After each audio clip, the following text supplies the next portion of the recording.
Hello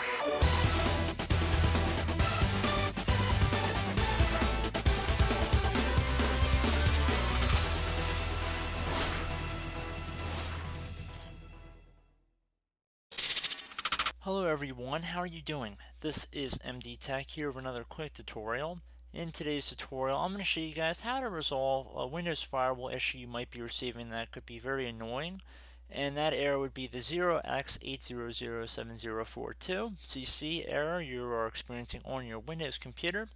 So this should hopefully be a pretty straightforward tutorial for you guys, and we're going to jump right into it.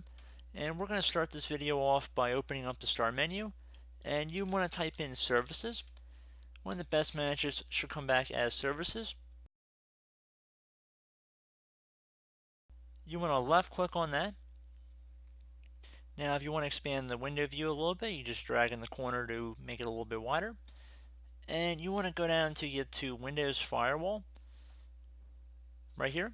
Double click on it. Underneath startup type, you want to click inside this drop down menu. Set it to automatic. And then click on apply and OK. And now you can close out of here.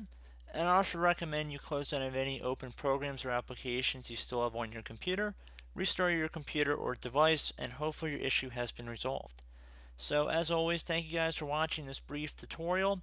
I do hope I was able to help you out, and as always, thank you for watching, and I look forward to catching you all in the next tutorial. Goodbye.